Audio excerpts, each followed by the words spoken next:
Muy buenos días, ¿cómo están? De vuelta con ustedes a través de la 87.9 FM Radio Aranduca, transmitiendo desde la Facultad Politécnica de la Universidad Nacional de Asunción, aquí en el campus de San Lorenzo. Estamos de vuelta con ustedes con Vete Informa, este espacio es de la Facultad de Ciencias Veterinarias, y ya le doy el lugar a la señora Lili Holz, porque ella nos va a presentar el tema de hoy y a nuestro invitado especial de hoy. Buenos días, Lili, buenos días a todos los que nos ven, nos escuchan. Hoy tenemos la presencia del doctor Gregorio Presentado. Él es encargado de la División de Epidemiología y Zoonosis del Departamento de Salud Pública de la Facultad de Ciencias Veterinarias. Un tema que quedó pendiente en varios programas anteriores, entonces hoy por fin puedo cumplir con todo lo que estaban esperando, el dichoso tema de zoonosis. Entonces nos va a estar comentando él acerca de las funciones, organización y servicios que se realizan desde ese departamento, ya sea dentro de lo que es la comunidad educativa de la Facultad de Ciencias Veterinarias, porque hay todo un proceso y un trabajo que se hace dentro con los estudiantes, funcionarios y docentes, y también lógicamente el aporte ya para la sociedad. Entonces, bienvenido, doctor. Buenos días para ambas y abierto a las consultas que podamos ir respondiendo y para visibilizar un poco lo que es la estructura, las funciones de lo que es el Departamento de Salud Pública y también con el tema zoonosis para poder atender a sus consultas.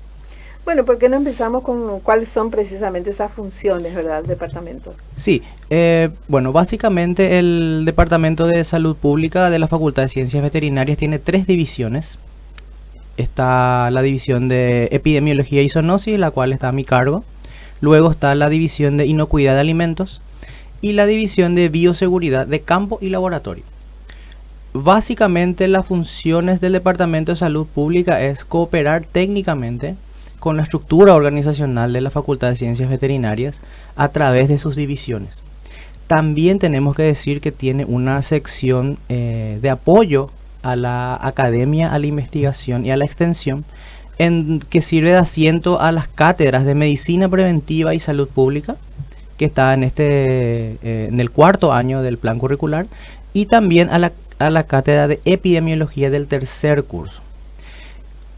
La división de Inocuidad de Alimentos, ¿verdad?, se encarga de poder concientizar, dar pautas de lo que es el manejo y producción de los diferentes tipos de alimentos que se comercializan o se pretenden comercializar, por ejemplo, en actividades realizadas por docentes, funcionarios y estudiantes. Los denominadas ferias de comidas. Sí. Entonces nosotros le asesoramos en eso en cuanto a lo que es manejo y le damos algunas normativas, directrices con respecto a ese ítem.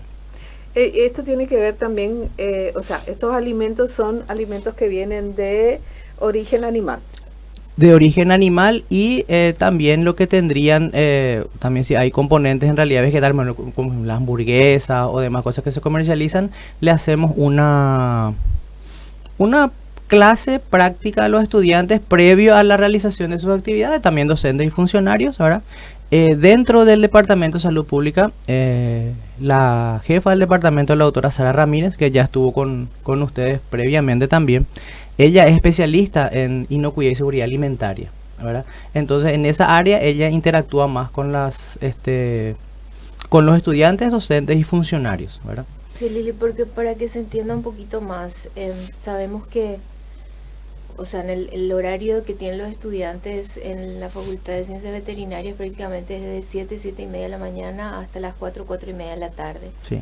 Entonces ellos suelen tener esa capacidad de autogestión para poder generar fondos dentro de lo que es el centro de estudiantes, y también hay días que tienen salidas de campo, entonces ellos se organizan de modo a poder preparar sus alimentos. Y a eso es lo que se está refiriendo el doctor, ¿no? El tema de la preparación o manipulación de alimentos dentro de lo que es el predio de la facultad. Claro, muchas veces acá también los alumnos, como decís vos, el centro de estudiantes se organiza y suelen hacer sus hamburgueseadas cuando tienen que viajar a algún lugar y para recaudar fondos, ¿verdad? Entonces, en esos casos, el departamento está, la división está presente, digamos, para guiarles un poco, recordarles, porque algunos saben, pero no practican las buenas costumbres higiénicas, ¿verdad? Sí, nosotros debemos recordar que la Facultad de Ciencias Veterinarias está acreditada a nivel nacional e internacional. Entonces los estándares de calidad nosotros cuidamos de en mayor proporción y también mencionarles que todo esto parte de resoluciones del Consejo Directivo y de la decana, que está normado esto. Hay un circuito, se hace una nota de solicitud para autorización. Una vez que recibe la jefa del departamento eso, se entrevista con los peticionantes, se le hace la clase o la demostración de cómo debe hacer, se le entrega un documento con las 5 claves de la inocuidad de alimentos de la Organización Mundial de la Salud, y entonces allí se procede a entregar el documento y se autoriza. Entonces nosotros tenemos censadas las actividades que hay, ya sea, como les mencioné anteriormente, docentes, funcionarios también y estudiantes. Entonces es nuestra forma de trabajo y nosotros corremos con cuenta de informar eso a la Secretaría de Facultad para que todo tenga una trazabilidad, o sea, dónde se hizo, cuándo se hizo, quién hizo, qué vendió, y entonces que se le instruyó o se le hizo un recordatorio de cómo deben manejar los alimentos. Solamente como un comentario, ¿verdad? Qué importante es esto, el tema de la trazabilidad. Estaba pensando, recordando lo que ocurrió unos años atrás. Fue noticia internacional de repente en Estados Unidos, en una escuela, muchos chicos se enfermaron con salmonela. Y era, no sé, vendieron algo con huevo, algún alimento con huevo en una escuela muy grande, una escuela estatal. Entonces es como que todos los que consumieron esos alimentos, ¿verdad?, estaban enfermos y algunos llegaron a la gravedad y creo que 1 o 2 chicos fallecieron. A tal gravedad llegaron que fallecieron. Entonces es tan importante lo que decía doctor, de saber cuándo se hizo esa actividad, quién vendió, cómo lo vendieron, todo eso, ¿verdad?, conocer, porque de ahí también se puede prevenir que otros puedan enfermarse o en futuros eventos, ¿verdad? La prevención es importante, pero es muy importante lo que decía. ¿Y qué hace la división de bioseguridad? La división de bioseguridad de campo y laboratorio se encarga básicamente de hacer un apoyo técnico, un control y registro de las condiciones en las que se encuentran nuestros laboratorios y nuestra granja, con sus diferentes divisiones, porque recordemos, la granja didáctica experimental de veterinaria tiene varias divisiones. Lo que nosotros hacemos es recorrer anualmente o semestralmente, de acuerdo a la carga de trabajo que exista en cada división, como para ir formando más que nada conciencia en los estudiantes. Porque recordemos, cada división de la granja y cada laboratorio tiene sus técnicos veterinarios, también sus paratécnicos, ¿verdad?, que obviamente ellos ya están capacitados para eso, pero nosotros nos encargamos de hacer una concienciación más bien a nivel de los estudiantes, y estamos a demanda también de los colegas en el caso de ir a hacer relevamiento de datos, verificar que los registros de actividades con animales de los estudiantes con los animales y de los colegas con los animales se pueda hacer una verdadera cadena de información y de trazabilidad. Entonces nosotros así aseguramos la calidad de la actividad del estudiante con el animal, y también para cuidar la salud de los colegas, de los funcionarios, ya sean técnicos, paratécnicos y personal de servicio. Según cada trabajo que realizan ahí con los animales, tiene, ¿verdad?, su ropa, o sea, tiene un uniforme específico para cuidar para la seguridad, digamos. Nosotros contamos con un manual de bioseguridad y buenas prácticas aprobado por el Consejo Directivo, en el cual se encuentra totalmente descripta cada actividad qué riesgos puede representar, qué se debe tener para ejecutar esa actividad y cuál es la forma de controlar. Porque en veterinaria un trabajo práctico de alguna asignatura preprofesionalizante, profesionalizante o del área básica implica de repente un contacto. Entonces, lo que nosotros hacemos es hacer visitas periódicas, como les había mencionado, y poder recordarle a los colegas, ¿verdad?, la importancia de esto para con los estudiantes. Esto va orientado bien a los estudiantes. También en el caso de que algunos funcionarios tengan dudas con respecto a los manejos, si es que tan peligroso es estar en contacto con los animales, entonces también nosotros acudimos y le damos esa seguridad al funcionario de que las operaciones encabezadas por los docentes, los técnicos veterinarios, ¿verdad?, son las adecuadas y son las respuestas a sus inquietudes. En el marco del proceso de acreditación de la Facultad de Veterinaria, que ya vamos por la 4ª a nivel internacional, nosotros nos encargamos ya de seguir el proceso y de acuerdo a las necesidades institucionales, las autoridades nos encomiendan esa responsabilidad. Entonces nosotros así tratamos de contribuir para asegurar esa calidad que decimos. En el caso de animales, bueno, tienen varias divisiones con diferentes animales, ahí deben tener funcionarios que prácticamente tienen que vivir, porque en algunos casos no se los puede dejar, bueno, en todos los casos, ¿verdad?, o si tienen animales enfermitos o si están con productos, con pequeños animales, ¿verdad?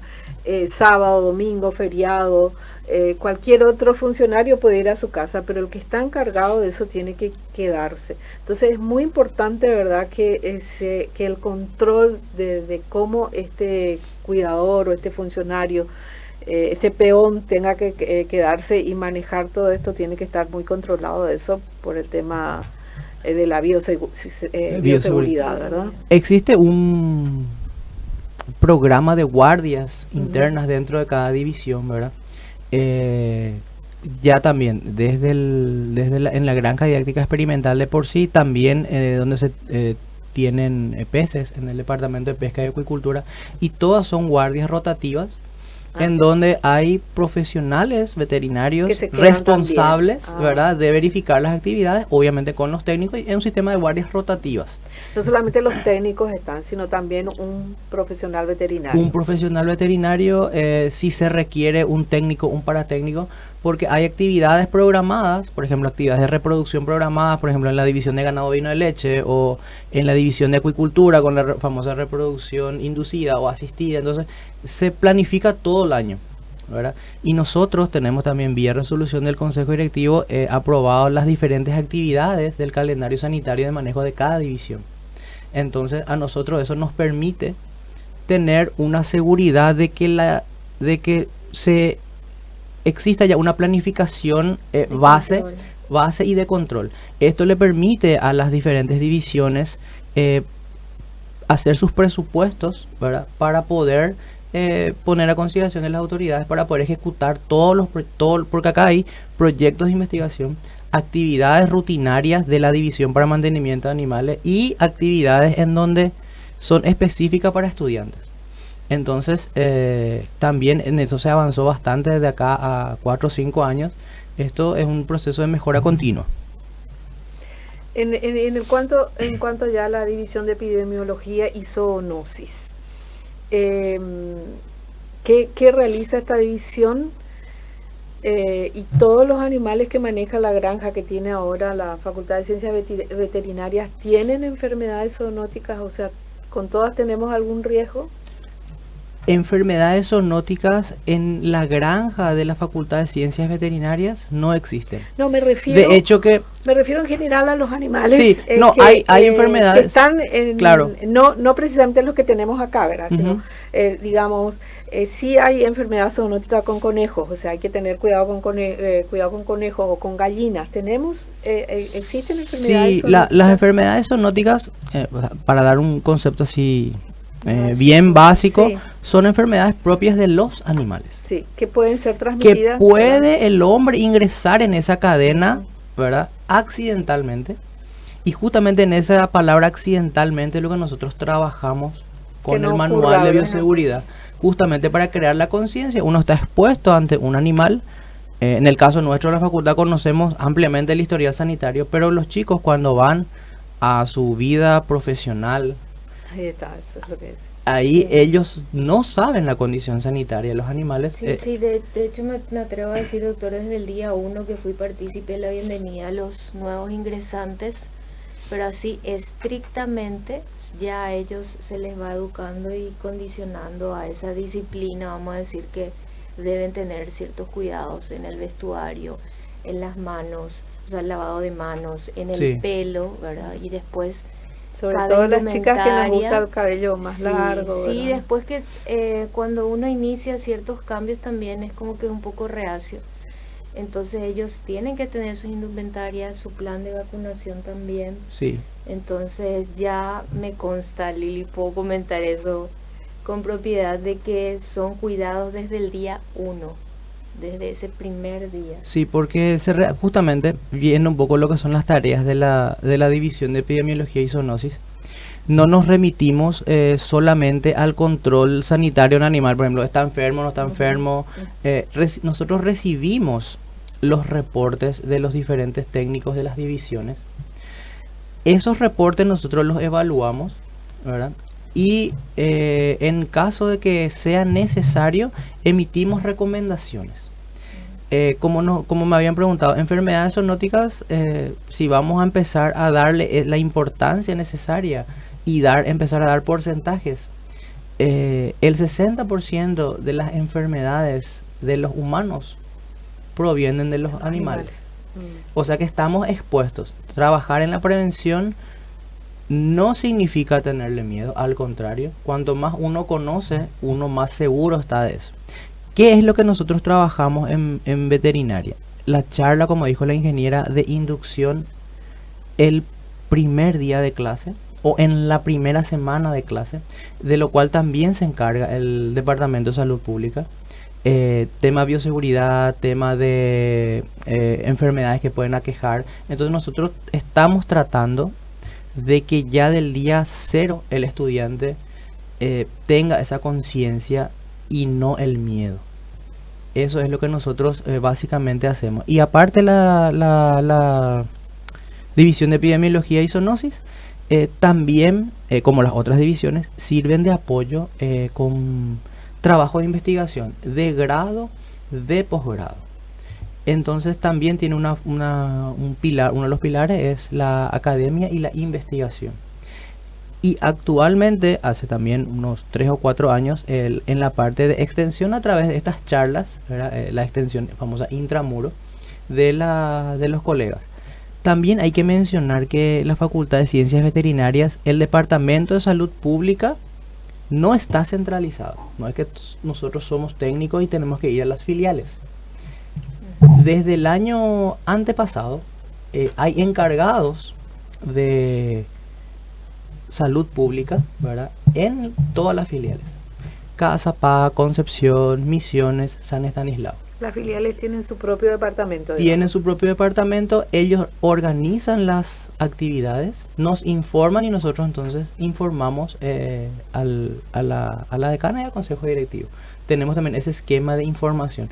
También si hay eventos de interés sanitario o cualquier otro que pueda ocurrir de la vida profesional, recibimos el informe, analizamos y emitimos recomendaciones. O sea que se mejoró también en eso. No solamente salud pública es para San Lorenzo, sino todas las filiales ya tenemos un circuito de información que nos permite también empezar a hacer una buena trazabilidad de las filiales, porque tenemos granjas didácticas experimentales también en las filiales. La única que está ahora en proyecto de empezar es la sede más nueva entre todas, que es San Estanislao.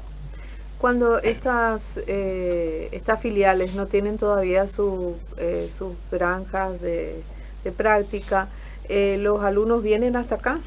Los alumnos sí hacen sus viajes de práctica, todos con un proyecto preaprobado, ¿verdad? y ellos vienen justamente, y también a ellos sus encargados de salud pública y sus profesores de las filiales también ya le hacen esas charlas. O sea, la charla, por ejemplo, que se hace de inducción a los estudiantes del primer año en San Lorenzo se replican en todas las filiales. O sea que eso está totalmente ya calendarizado, con apoyo obviamente de la dirección académica. Entonces nosotros ya no debemos ir a dar las charlas. En los comienzos, hace 2 o 3 años, sí, yo en la filial que me correspondía, donde doy clases, lo hacía. Pero ahora netamente ya son los colegas de la casa, le decimos nosotros, de cada filial. Entonces también la responsabilidad también ya se está distribuyendo. Sí, forma parte de, digamos, del control o de la concienciación el hecho de que si yo soy un alumno y estoy engripado, estoy mal, estoy enfermo, no debo hacer la práctica por una cuestión de que mis defensas están más bajas o algo así, o ellos pueden ir con el equipo simplemente de seguridad, digamos, igual en esa situación. Básicamente, si cumplen estrictamente lo que se encuentra en el manual de bioseguridad, el riesgo de transmisión hasta de una gripe es bastante bajo, porque ellos están munidos desde cofias, que son los cubrecabezas, ¿verdad? Sí. Los lentes, los tapabocas, lavado de manos, guantes. Pero si hay una condición de una enfermedad un poco más grave que le va a limitar al estudiante para poder asistir a la práctica, sí se recalendariza. Sí. Porque, convengamos, son varios grupos de prácticas, porque nosotros estamos con más de 100 estudiantes aquí, y las filiales tienen entre 30 y 50 o más estudiantes. Entonces, y no pueden todos los estudiantes juntos hacer la práctica. Opciones de recalendarización están totalmente previstas también. Pero el consejo es que si está con alguna sintomatología respiratoria, entonces también esa conciencia. Y esto tomó más énfasis, mayor importancia justamente con el COVID. Ahí nosotros también nos encargamos de hacer los materiales, las guías didácticas, los famosos dibujitos con las manos y demás. Entonces fue también una tarea una reactualización otra vez, que pretendemos que no se deje de lado. Porque recordemos, la vida del profesional veterinario consiste en estar expuesto a diferentes tipos de agentes zoonóticos y no zoonóticos. Entonces la higiene personal del veterinario es fundamental, porque nosotros somos multiplicadores de conocimiento. Si nosotros hacemos, los capataces, los encargados, los técnicos y los paratécnicos, por el hecho de ver que hacemos, ya van a empezar a tenerle un respeto a lo que se va practicando. Como los niños que son claro. Los adultos son ejemplo, en este caso algo mucho más complejo, un profesional de salud prácticamente. Por eso, desde el solo uso de guantes cuando uno va a intervenir en un parto con dificultad, cuando uno está viendo algo de aborto, cuando uno está viendo inclusive la sola inspección de un animal. Entonces el veterinario de por sí debe ir creando conciencia de la importancia de lo que nosotros técnicamente le decimos la barrera física de bioseguridad. ¿Cuál es la barrera física? El guante, el tapaboca, la cofia, el lente. Entonces, yo siempre le digo a los estudiantes, nuestra función está más allá del llevar o no llevar lo que tengo para bioseguridad. Es crear una conciencia para el futuro. Porque yo me voy a ir a desenvolver con personas desconocidas que van a estar bajo mi cargo y están bajo mi cargo, porque ahí el responsable no es el personal de campo. Nosotros estamos para cuidarle al personal de campo y al animal, porque con el enfoque nuevo de lo que es una sola salud, que es la salud animal, la salud humana y la salud medioambiental, entonces justamente es una cosa interdisciplinaria. Doctor, y existe, bueno, esta barrera también le sirve al animal, digamos, es decir, como hablaba el ejemplo del parto, si yo no tengo cuidado con mis manos y estoy ayudando a un parto difícil, sin guantes, por ejemplo, yo puedo ser causante de una infección en ese animal. Allí lo más grave, si uno se va a poner a evaluar el riesgo de qué es más grave que qué, existe mucho más riesgo de que yo contraiga algo no propio de mi especie, que es una zoonosis, a que yo pueda generar algo en ese animal. Porque recordemos, nosotros vamos a intervenir y lo que está saliendo, el feto que está saliendo con dificultad, por ejemplo, él ya está saliendo. Yo lo que voy a hacer es maniobras de tracción. En la madre. En la madre, ¿puedo crear algún tipo de también infección? Si yo estoy con las manos descubiertas, no guardo la asepsia, entiéndase, la limpieza correspondiente. Si no tengo cuidado con eso, allí sí yo voy a estar generando una posibilidad de un daño a la madre. Sí. Aparte de que a mí también me va a generar un problema. Es un problema doble, y con este concepto integrado de una salud es totalmente aceptable prever el riesgo del animal y de la persona. Esto lo decimos no porque estoy segura que todos los profesionales veterinarios manejan esto, y bueno, no se presentarían a un parto sin sus guantes correspondientes, ¿verdad? Pero en la casa muchas veces, ya sea en el campo o con animales domésticos, queremos ayudar o tenemos la tendencia por ahí, no viene el veterinario todavía y mi perrita está con problemas y me meto yo porque soy valiente, ¿verdad? Y me meto a hacer algún tipo de ayuda que a lo mejor voy a empeorar la situación, ¿verdad? Para mí o para mi totalmente. Mi de repente en la desesperación del caso queremos actuar sentimentalmente, y hay que ser directos en esto. Podemos generar mayor mal que un bien haciendo una operación no adecuada. Claro. Porque si vamos a hacer anécdota, antes, por ejemplo, las vacas con partos difíciles, hasta con tractor y cadena, estiraban, y esto... qué terrible. No, por eso, o sea que, y eso es lo que nosotros con el tiempo, a través de la formación de los estudiantes, es lo que estamos insistiendo porque cuando no hay un veterinario en el manejo, o el veterinario no está presente, entonces allí empiezan los problemas. Pero actualmente eso se superó bastante, por suerte. Me enteré de algo, y esto como anécdota también, y no fue hace mucho tiempo, pongámosle que hace unos 5 años atrás, una persona me comentaba lo que hizo con su perro, que hace lo mismo con sus chanchos, dice, castrarle ella misma, atándole los testículos y dejar que eso muera, pero el dolor que le causa al animal, ya sea al cerdo, ya sea al perro, o quien sea quien ella le agarre, ¿verdad? Es terrible, o sea, las prácticas que teníamos totalmente antes inaceptable. Nosotros tenemos una situación actual en donde, aparte yo siempre le digo, aparte de estar blindados por la ley de protección animal, de por sí una sola conciencia de que es un ser vivo, claro, que tiene sistema nervioso básicamente, dolor. que tiene dolor, entonces ya no cabrían este tipo de prácticas. Inclusive ahora está mucho más el tema del bienestar animal, no solamente en el manejo del dolor, sino en darle las condiciones necesarias para un estado de salud óptimo, entiéndase, sin sufrimiento, que tengan por lo menos un alimento básico, agua y condiciones en donde la especie en cuestión se pueda desarrollar bien.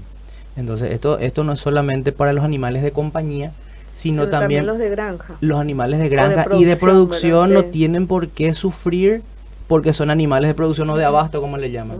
Se tiene que hacer lo mejor posible para que durante su vida productiva ellos puedan producir en un ambiente armónico, porque se comprobó que con un ambiente armónico producen más.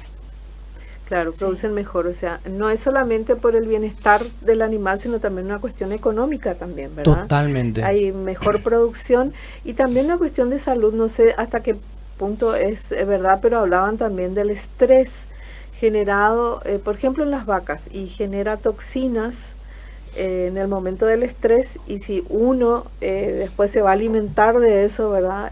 Se está metiendo también toxina. Entonces por eso hablaban de una muerte digna, ¿verdad? De un sacrificio digno y sin demasiado estrés para ese animal, ¿verdad? Se comprobó que la calidad de carne que comemos nosotros está totalmente influenciada por los factores estresores. O sea que hasta la textura, las condiciones, el pH cambian. Eso está científicamente comprobado.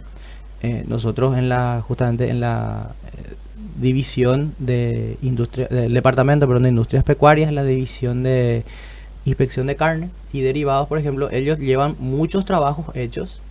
También viendo, por ejemplo, el arreo de los animales, por ejemplo, de ir en trasganado, por ejemplo, 8 horas, 12 horas, 10 horas, de menor distancia, mayor distancia, se comprobó fehacientemente, hay más contusiones, más golpes en los animales, más factores estresantes, y la calidad de la carne, que está condicionada por miles de factores. No soy especialista en inspección de carne, pero a grandes rasgos se notó y se nota que cuanto más estrés, peor menor calidad. Sí. Entonces, sería mejor de repente que los frigoríficos, o sea, los lugares donde se carnea, ¿verdad? Se lleva el ganado en pie, deben estar un poco más cerca en distancia de las ganaderas, y actualmente justamente la industria de la carne, si nos ponemos a mirar un poco el mapeo de los frigoríficos, ya va saliendo de la ciudad. De Asunción, ¿verdad? Porque sí, antes eran todos. Ahora tenemos frigoríficos, por ejemplo, en el corazón del Chaco, ¿verdad? También tenemos, no solo frigoríficos, ya hablando de industrialización, sino mataderos municipales controlados, en donde también existen controles para evitar esto. En eso se avanzó muchísimo a través de más de todo de la presión del mercado, que ya quiere, si va a pagar por un producto, quiere que el producto sea bueno. De calidad, sí. Pero eso redunda también en beneficio del animal. Totalmente. Por el tiempo que vive, por lo menos, ¿verdad? Así mismo. Cuando hablamos de zoonosis, doctor, las enfermedades que son zoonóticas normalmente están causadas por virus y bacterias. Así mismo. Digamos, el virus, por ejemplo, porque es más fácil de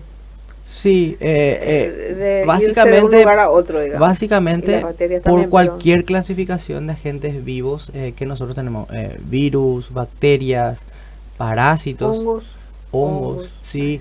Entonces nosotros tenemos un mundo de estudio para la zoonosis, que hasta los famosos piques. Ah, claro.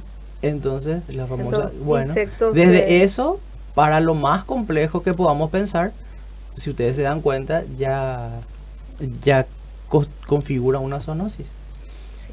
Porque no debería estar en el hombre, porque su ciclo es suelo, animal. Sí, pero así como las famosas larvas migrantes de los pies de los chicos, que de repente uno ve, bueno, porque eso es el suelo también, pero el suelo, y por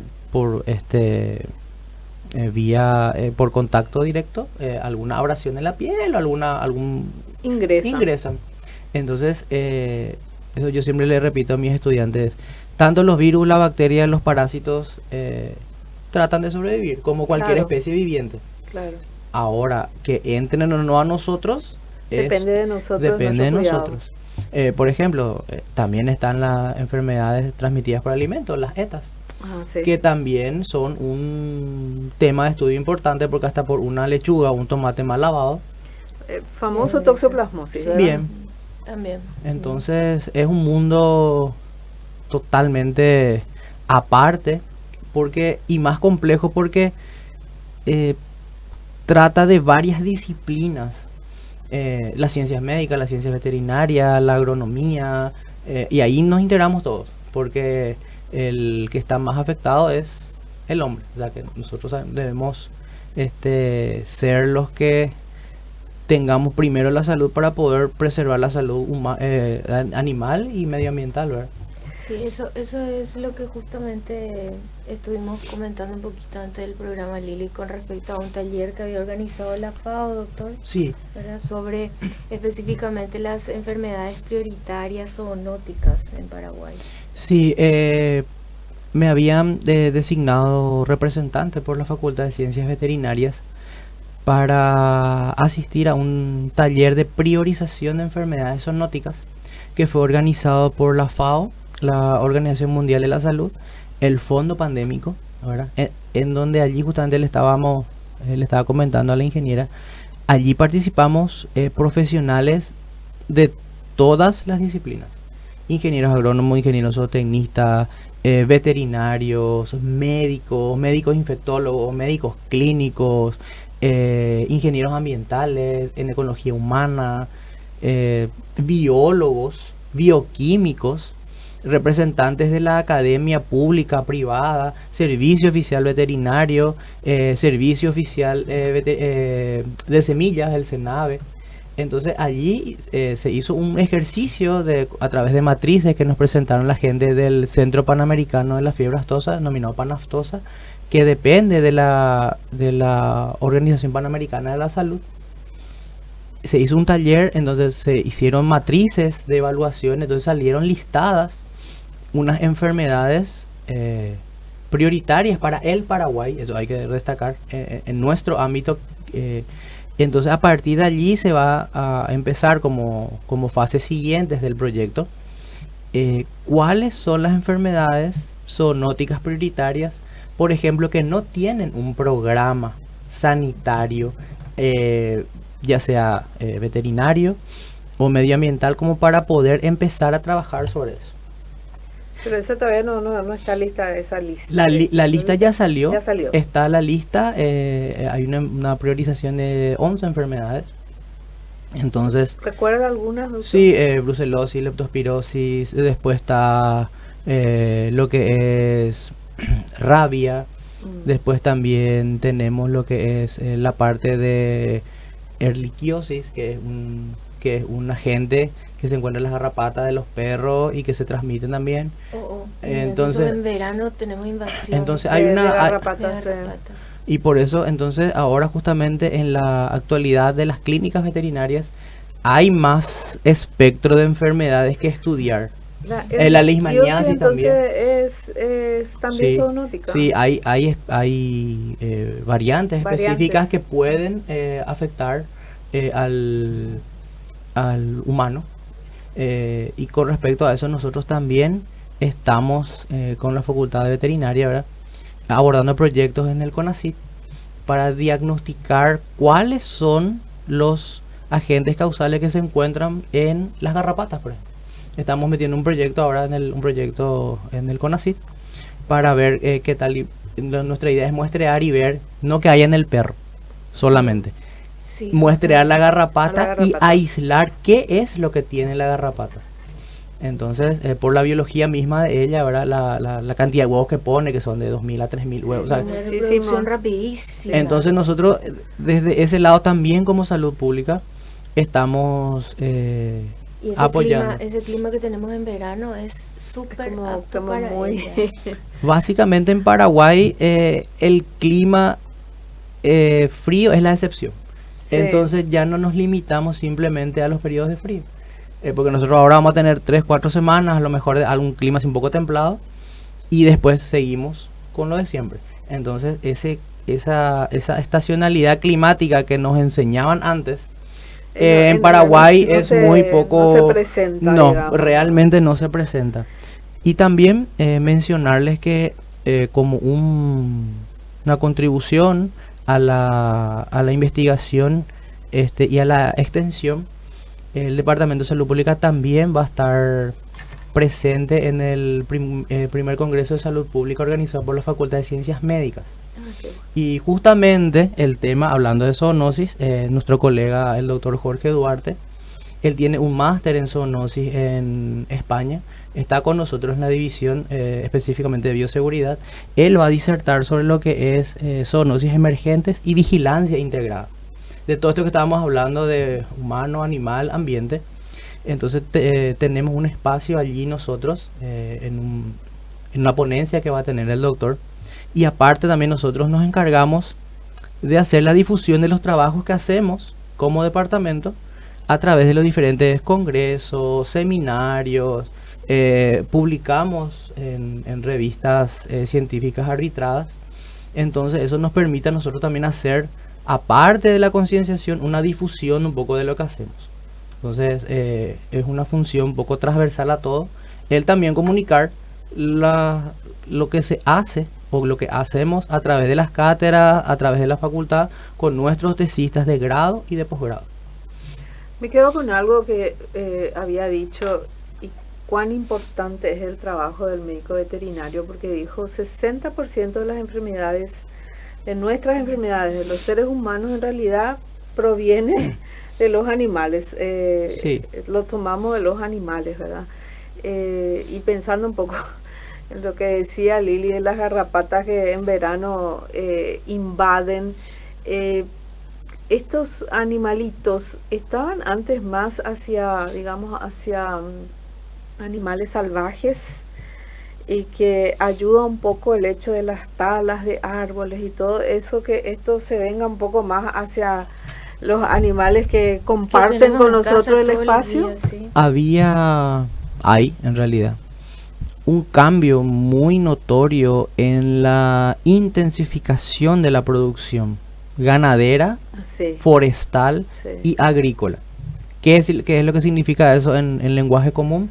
Que el campo se está agrandando Sí.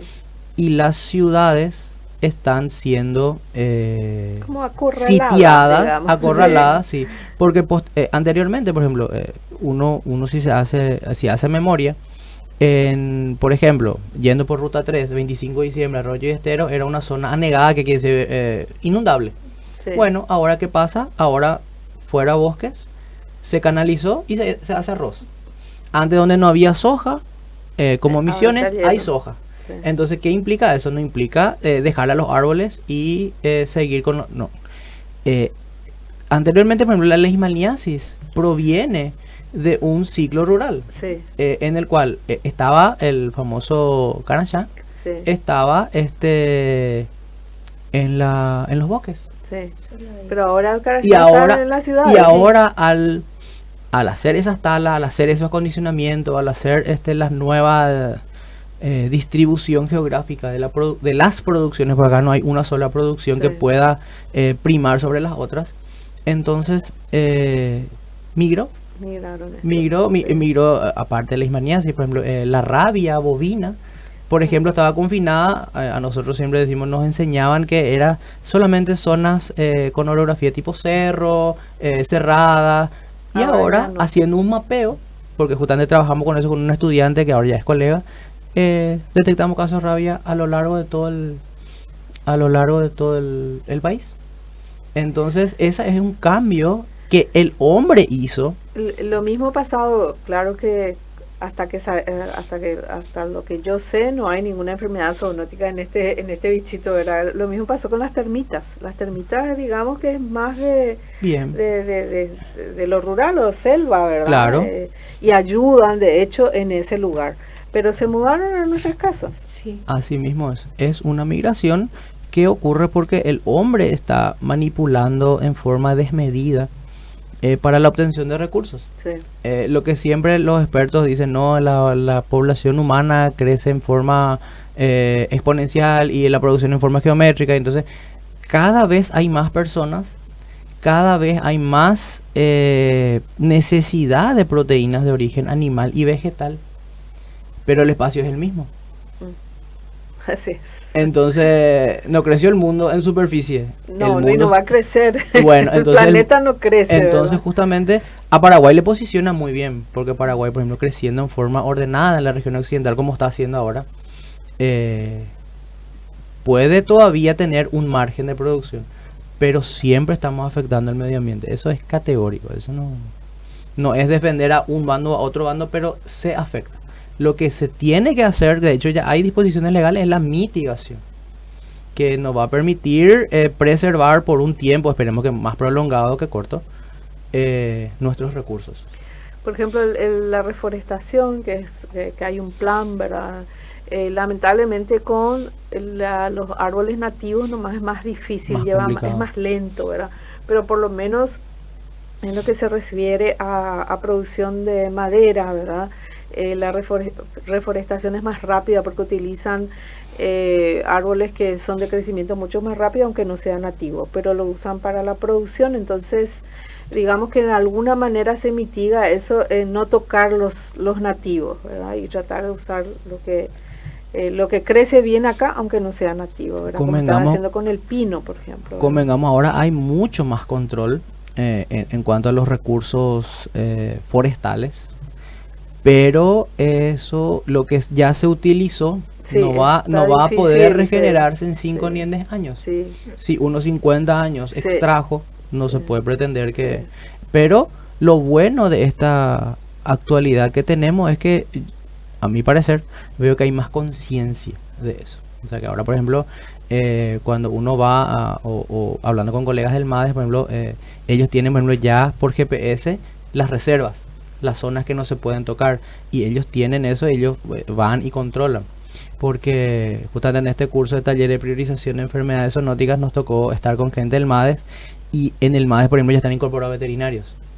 O sea que y anteriormente señal. Uno no tenía esa posibilidad de interactuar.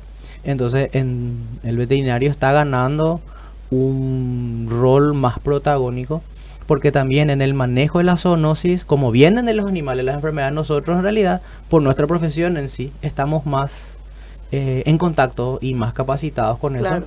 Entonces nos permite ser una herramienta para el diagnóstico clínico de los médicos, por ejemplo. Porque nosotros le podemos contar a los médicos cómo se comporta en el animal, por más que hay justamente las zoonosis de mayor impacto, tienen un comportamiento diferente en el humano y en el animal, pero a nosotros nos es un poco más fácil brindarle esa información, porque nosotros tenemos buenas técnicas de diagnóstico, hay pericia en los colegas, tenemos conocimiento de situación, entonces le podemos dar la mano y cooperar desde ese lado. Y los que más manejan el tema de zoonosis dentro de los médicos son los que hacen microbiología, enfermedad infectocontagiosa o mismo los infectólogos. Entonces esa sinergia entre profesiones debe ser una unión en vez de una competencia. Estaba pensando que es toda una cadena, ¿verdad?, de profesionales que tienen que ver en esto, medicina, el médico veterinario, el ingeniero agrónomo, ¿verdad?, el del medio ambiente, los que participaban, lo que dijo, sí, que participaron en esta charla. Realmente es toda una cadena y que se tiene que trabajar en conjunto, ¿verdad?, para tratar de paliar un poquito lo que nosotros mismos generamos, dicho sea de paso, pero y colaborar de una mejor forma también, porque son varias ciencias que unidas siempre es mejor, ¿verdad? Sí, totalmente. Particularmente, siempre. Por ejemplo, como esta experiencia te ayuda a abrir un poco la mente. Biólogos, bioquímicos, tecnólogos de alimentos, ahí estábamos, yo más o menos conté alrededor de 10 profesiones con perfiles, y uno ve los perfiles de egreso totalmente opuestos hasta inclusive, pero todos tenemos... a la hora de accionar a campo, ahí sí te das cuenta realmente que... Sí, estaban... Como es necesario toda esa colaboración. Estaba pensando en una profesión que nada que ver con lo que estábamos citando, que de alguna manera tiene que ver con salud, todo lo que citábamos, ¿verdad? Ya sea salud animal, medioambiental. Por ejemplo, el trabajador social. El trabajador social es un agente bastante necesario cuando se trata de comunidades en las que tenés que entrar y cambiar un poco ese comunicar, chip, educar. El tema de lo que decíamos de tratar de ayudar en un parto, por ejemplo. Mi vaquita está ahí y me meto, ¿verdad? O sea, el trabajador social puede estar ahí para el tema de la comunicación y la educación, de tenés que llamar al veterinario, tenés que tener un veterinario. O espera, yo te llamo, yo te gestiono, justamente esa ayuda de gestión. Guiar un poco a qué organización tenés que ir a pedir ayuda si no necesitas, ¿verdad? Es una cuestión que puede hacer un trabajador social, que parece que tiene que ver eso, ¿verdad? Con todo este tema de la zoonosis o todo lo que pareciera que no, pero sí. Pero es una gente que tiene también esa capacidad y esa formación de poder lograr esa confianza y comunicación totalmente con la gente, con la comunidad. Y sobre todo la base de este tema de zoonosis, que no es un tema nuevo, es un tema que de 20 años y más data, sin hablar zoonosis, partiendo bien de lo que es el fenómeno de la resistencia antimicrobiana, que no es una zoonosis, ¿verdad?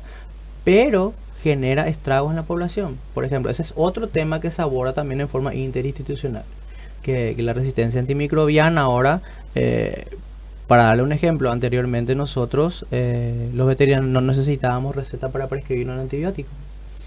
Ahora sí necesitan. Entonces, eso es un fenómeno que se vio y que se proyecta que muchísimas muertes se van a deber a que los humanos van a entrar a terapia y no van a salir porque hay bacterias y gérmenes en general resistentes a los antibióticos. Entonces ese es otro tema aparte de la zoonosis, pues no están marcados como zoonosis. Si bien los animales, un animal que yo vacuno, que yo le aplico un antibiótico y no respeto los protocolos, puedo generar una resistencia, esa resistencia se transmite a través de la leche. Y la leche consumimos nosotros. Entonces nosotros podemos ir generando por un mal acto, ¿sí? o no respetando los protocolos. O en el pollo, por ejemplo, ¿verdad? Totalmente. Entonces, esos son, por ejemplo, no son propiamente zoonosis porque no están transmitidas o generadas por un agente específico, sino que el agente se hizo tolerante a lo que nosotros le estamos poniendo. A lo externo. Entonces nosotros, como veterinario o lo que nos dedicamos al agro, estamos generando. Es lo mismo que pasa con el tema de los pesticidas en agronomía.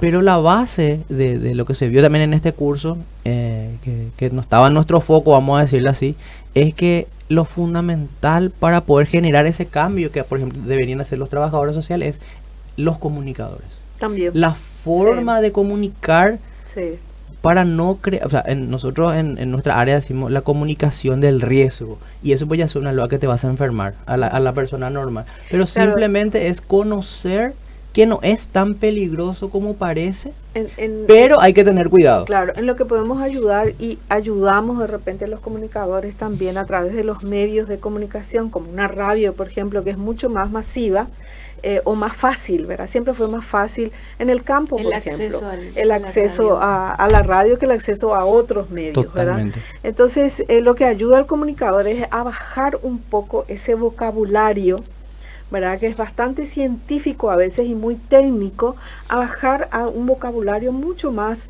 del tú a tú, digamos, ¿verdad? Diario, el vocabulario que podemos entender. Y en el campo, el yopará, en guaraní o lo que sea, ¿verdad? Lo que se utilice. Eso es como primordial. Y yo siempre insisto en los lugares en donde voy a dar clases, a hacer docencia. La persona que tiene una formación universitaria tiene una doble complejidad. ¿Cuál es? Aprender los vocabularios técnicos para poder desenvolverse en nivel universitario y convertir esos vocabularios técnicos a un lenguaje básico para poder comunicarse con la comunidad. Y allí otra vez lo que hacen campo, y que no es en la ciudad o en las ciudades cabeceras, otra vez transmitirlo al idioma nativo sin tampoco complejizarlo. Entonces es una triple complejidad lo que se tiene en realidad. Yo a mis estudiantes les digo, ustedes van a tener que aprender la terminología técnica porque vamos a desenvolvernos entre pero eso después lo tienen que explicar. Por eso justamente yo siempre les aliento a que vuelvan a convertir, porque el guaraní, por ejemplo, es un idioma que te ayuda a veces con lo que vos sabés, podés con menos palabras, podés hacerlo lo más resumido posible. Y ese es un problema que tenemos nosotros a veces, que con el guaraní tenemos que hacer ese esfuerzo porque el castellano es más hablado, tiene más vocabulario, y nosotros tenemos que contraer, pero se te queda más lo que a veces decís en guaraní que el concepto técnico en castellano. Una anécdota que es de mi mamá, que es trabajadora social. Dice, cuando ella fue a hacer sus prácticas al campo, ella intentaba comunicarse en guaraní con los campesinos, pero su lengua materna es el castellano, entonces tenía dificultad ella. Entonces ellos se acercaron después de terminar una de sus charlas. Uno de ellos se acercó y le dijo, le habló en guaraní, le dijo, todos entendemos el castellano, profesora, le dijo. Así que puede hablarnos nomás en castellano. Claro, con términos básicos, sencillos, ¿verdad? Dice, y nosotros le vamos a responder en guaraní porque sabemos que usted entiende guaraní. Y esa también es la riqueza de nuestro idioma y de nuestra forma de andar, de nuestra población. Día. Todos entendemos al final el guaraní, ¿verdad? Aunque no podamos, me incluyo en eso, ¿verdad? No podamos contestar de repente toda una frase en guaraní, toda una oración en guaraní. Sí podemos mezclar un poquito algunas palabras y podemos entender perfectamente. Y lo maravilloso del campesino, el que creció con la lengua materna en guaraní, es que te entiende también el castellano. Aunque no te pueda contestar absolutamente en castellano, él puede entender perfectamente. Entonces nos comunicamos sin tener que ni uno ni otro aprender totalmente lo que quiere decir, ¿verdad?, en ese idioma. Eso es una riqueza que tenemos, ¿verdad? Y es un poco más difícil para nosotros, si es que no entendemos tanto guaraní, porque también ahora está mucho la influencia del portugués. Ah, sí, en frontera, cuando sí. Nosotros nos toca ir a asesorar, a dar clase o algo, de repente ahí tenés 3 idiomas ahí al tenés mismo que tiempo.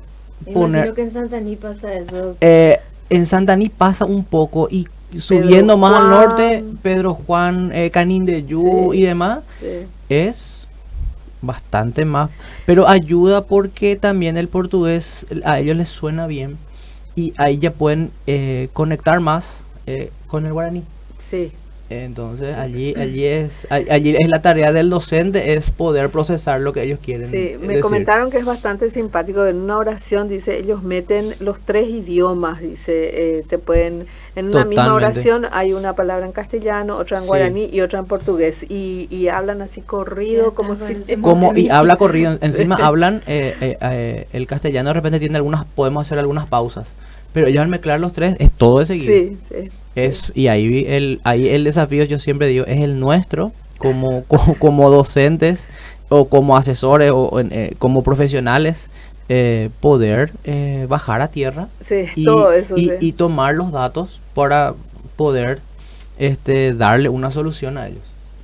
Muy complicado. Realmente hay mucho todavía por decir, Sí. por hablar. Siempre digo que da Yo bastante... me quedo así pendiente con esa Sí. lista que él había dicho. Sí, ¿no? por ejemplo, ¿verdad? Sí. Sí, nos quedamos con eso y después tenemos otras preguntas, pero llegamos ya al final de la edición de Bete Informa porque pasaron 5 minutitos de las 11, pero muy interesante todo lo que nos comentaba, doctor. Muchas gracias por su tiempo, por venir y contarnos todo esto, ¿verdad? Y ayudarnos a difundir, porque esa es la idea, ¿verdad? Así Difundir mismo. todo lo que hace la Facultad de Ciencias Veterinarias y comunicarnos un poquito con la comunidad, no solamente universitaria, sino también extramuros, ¿verdad?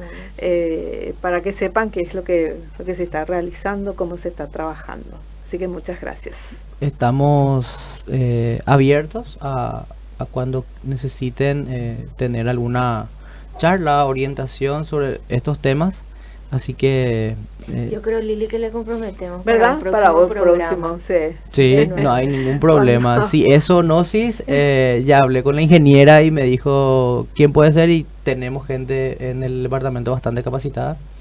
Entonces podemos venir, acompañar y estar. Entonces, como para contar un poco lo que nosotros venimos haciendo, ¿verdad? Quedan pendientes los proyectos de investigación, doctor. Para ¿Cuáles son las líneas Sí, de acción? sí, Los tenemos proyectos? básicamente justamente salud pública e industrias pecuarias, Ujú. ¿verdad? También del departamento nuestra jefa está como contraparte nacional de un proyecto de la Organización Internacional de Energía Atómica. Son Hay varios hay, temas, hay, entonces, que hay varios podemos temas que podemos ir ir desglosando replicando con más con la detalles. sí, Sí. exactamente, sin ningún problema. Muy bien, muchas gracias también a vos por estar del otro lado, por seguirnos, por escucharnos a través de la 87.9 en desdeparaguay.com. También podés encontrarnos en nuestro canal en YouTube y también en Facebook. Gracias entonces a todos por estar ahí y gracias al doctor, a Lili como siempre, porque trae los temas muy muy interesantes. Gracias, Walter, por el trabajo impecable que hace con nosotros y nos deja bien, ¿verdad? Sí, súper. Muy bien, nos vamos. Nos encontraremos nuevamente el próximo miércoles para más Bete Informa. Chao, chao.